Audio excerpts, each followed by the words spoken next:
میں ان لوگوں سے خاص طور پہ کہتا ہوں کہ دیکھو اسلام کا تعصب کی چادر سے چادر اتار کے مطالعہ کرو, تمہیں نظر آئے گا کہ اللہ کے علاوہ ومن اصدق من اللہ قیلا, اللہ سے زیادہ کسی کی بات سچی نہیں ہو. تم قرآن کا مطالعہ کرو, تم مت سنو ادھر ادھر الٹی سیدھی تقریروں کو. جن غیر مسلموں نے قرآن کا مطالعہ کیا ہے ان کو قرآن سمجھ میں آیا ہے. اور جتنے موٹیویشنل اسپیکر ہیں خاص طور پر انڈیا میں جو بڑے مشہور ہیں, میں نے بعضوں کی اسپیچز سنی ہیں, بہت ذہین لوگ ہیں وہ, اور ان کی اسپیچز سے لگتا ہے کہ یہ اپنی قوم کے خیر خواہ بھی ہیں, 2 نمبری, کیونکہ 2 نمبر آدمی اتنے لمبے عرصے تک اچھی باتیں کر نہیں سکتا. تو مجھے ایک اسپیکر ہیں, ان کا نام لینے میں بھی کوئی حرج نہیں ہے, سندیپ نام ہے ان کا, 2-4 میں نے ان کی اسپیچز سنی ہیں, بڑی اچھی اسپیچز کرتے ہیں. جب میں نے ان کی اسپیچز سنی تو مجھے حضرت خالد ابن ولید رضی اللہ تعالیٰ عنہ کا خیال آیا.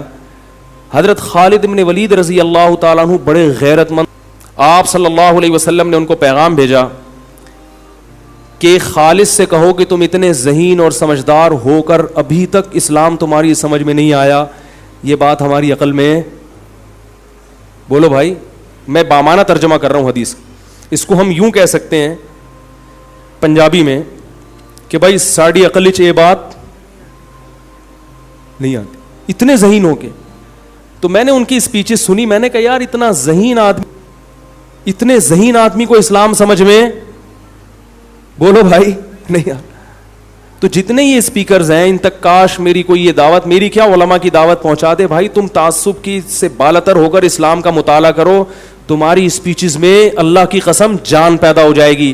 کیونکہ آپ کی جتنی اسپیچز ہیں بہت اچھی, مگر اس میں ایک ٹیکنیکل فالٹ ہے, آپ ویژن تو بتاتے ہیں مگر اس ویژن کو الٹیمیٹ ویژن کے ساتھ کنیکٹ نہیں کرتے. بات آ رہی ہے سمجھ میں؟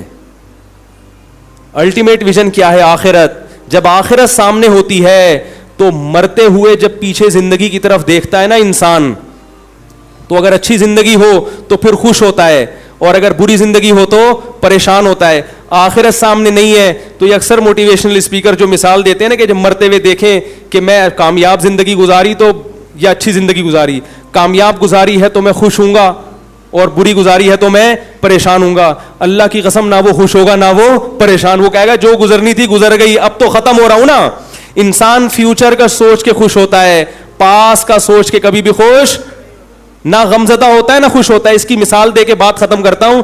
دیکھو پھانسی کے پھندے پہ ایک آدمی کو لٹکنا ہے, 10 سال سے وہ جیل کی کوٹری میں پڑا ہوا ہے, اور اس کو بتایا گیا ہے کہ کل تم نے پھانسی کے پھندے پہ لٹکنا ہے. آج جب لٹکنے سے 1 گھنٹہ پہلے اس کو بتایا گیا کہ تمہاری رہائی کا آرڈر ہو چکا ہے, اب وہ ماضی کو دیکھ کے پریشان ہوگا جو 10 سال جیل میں گزارے, یا فیوچر کو دیکھ کے خوش ہوگا؟ وہ کہے گا جیسے تیسے گزر گئے, آگے کیا ہو رہا ہے میرے لیے, آگے زندگی اچھی ہے. اور ایک وہ آدمی ہے جو ایئر کنڈیشن میں سو رہا ہے, نائٹ کلبوں میں شرابیں پی رہا ہے, ساری اس کی مرضی کی زندگی اور مرضی کی چیزیں پوری ہو رہی ہیں, ساری خواہشات اس کی پوری ہو رہی ہیں, لیکن اسے آ کے بتایا جائے کہ 1 گھنٹے کے بعد آپ کو قتل کر دیا جائے گا, تو اب وہ پاس کا دیکھ کے خوش ہوگا کہ میں نے بڑی کامیاب لائف گزاری ہے؟ بولو بھائی. تو یہ جو موٹیویشنل اسپیکر ہیں اکثر یہ مثال دے رہے ہوتے ہیں کہ ہم جب دنیا سے جائیں تو تسلی ہو کے کچھ کر کے گئے ہیں. میرے بھائی نہیں تسلی ہوگی, کیونکہ اس کو پتا ہے کہ کر کے گئے ہو یا نہیں کر کے, اب کیا ہو رہا ہے, اب سب کچھ کیا ہو رہا ہے, فنا ہو رہا ہے. تو آخرت جب سامنے ہوگی کہ میں نے زندگی اچھی گزاری ہے, اب آخرت کیا ہے میری, اب میں اللہ کے ہاں سرخ روح ہو سکوں گا, اللہ مجھ سے راضی ہوگا, جب اللہ سے ملاقات ہوگی وہ خوش ہوگا تو نے اچھی زندگی گزاری ہے.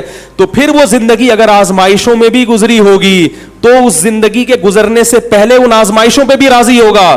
اور اگر آخرت سامنے نہیں ہے تو میرے بھائی وہ خوشیوں کا مزہ بھی کرکرا ہوگا, اسے پتا ہے کہ یہ چھننے والی خوشیاں ہیں, یہ میرے ساتھ قبر میں جانے والی خوشیاں نہیں ہیں. اسی لیے مسلمان زیادہ خوش زندگی گزارتے ہیں اور غیر مسلموں کی زندگیوں میں زیادہ خوشیاں نہیں ہوتی. یہ مشاہدے پر مبنی حقیقت ہے. ان غیر مسلموں سے میں کہتا ہوں کبھی آؤ ہمارے گھروں میں اور مسلمانوں کے گھروں کے اندر رہ کے دیکھو, تمہیں پتا چلے گا مسلمانوں کی زندگیوں میں سکون زیادہ ہے, مسلمان میں ٹینشن برداشت کرنے کی صلاحیت زیادہ ہے. کیونکہ ہمیں دعا سکھائی ہے جب کوئی غم پہنچے, انا للہ و انا الیہ راجعون, ہم اللہ کے غلام ہیں, گاڈ کو حق ہے کہ وہ اپنے غلام کے ساتھ جیسا چاہے سلوک کرے. وَإِنَّا إِلَيْهِ رَاجِعُونَ. اور مر کے ہم نے جانا کس کے پاس ہے؟ اللہ کے پاس. اس غم کا وہ ہمیں نعم البدل دے دے گا, دنیا میں نہیں تو آخرت میں مل جائے گا. یہ سوچ کے مسلمان کو تسلی ملتی ہے. آپ لوگوں کو تسلی کے جو جملے کہہ رہے ہیں وہ مصنوعی ہیں, وہ صرف ایک آرٹیفیشل خول ہے جو آپ نے اپنے اوپر اوڑھ لیا ہے. ایک مصنوعی خوش ہونے کی کوشش کی جا رہی ہے, اس خوشی کی بیس مضبوط نہیں ہے. بات آ رہی ہے سمجھ میں؟ اس خوشی کی بیس مضبوط نہیں ہے. رسول اللہ صلی اللہ علیہ وسلم نے فرمایا کوئی کانٹا بھی تمہیں چبھتا ہے تو اس کا قیامت کے دن اللہ نعم البدل دے گا, بدلہ ملے گا قیامت کے دن. تو جب تک آخرت سامنے نہیں ہوگی یہ دنیا بھی آپ کی سکون میں نہیں گزرے گی, اور آپ اپنی پیدائش کا مقصد ہی آپ کے سامنے نہیں ہوگا تو میرے بھائی پھر جو آدمی مقصد سے ہی ہٹ جائے وہ کہاں سے سکون حاصل کر سکتا ہے؟ اور مذہب کو چھوڑ کر اور جو تباہیاں ہو رہی ہیں وہ الگ ہیں.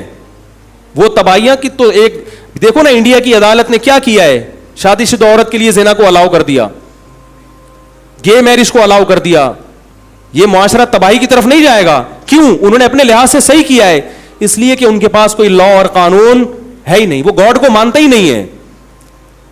اسلام ہے جو خدا کا تصور حقیقی معنوں میں پیش کرتا ہے, اور صرف لفظ نہیں کہ بس گاڈ کا لفظ سے متعارف کروا دیا, اس کا انٹروڈکشن بھی کرواتا ہے.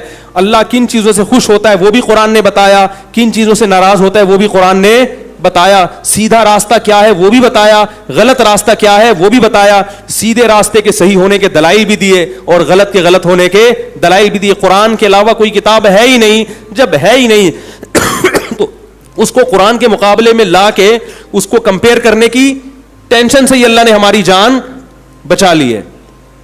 اللہ سے دعا ہے کہ اللہ میرے ایمان کو بھی مضبوط کرے اور موت تک سیدھے راستے پہ چلنے کی توفیق دے, اور آپ حضرات کو بھی. سبحانک اللہم و بحمدک نشہد ان لا الہ الا انت نستغفرک و نتوب الیک.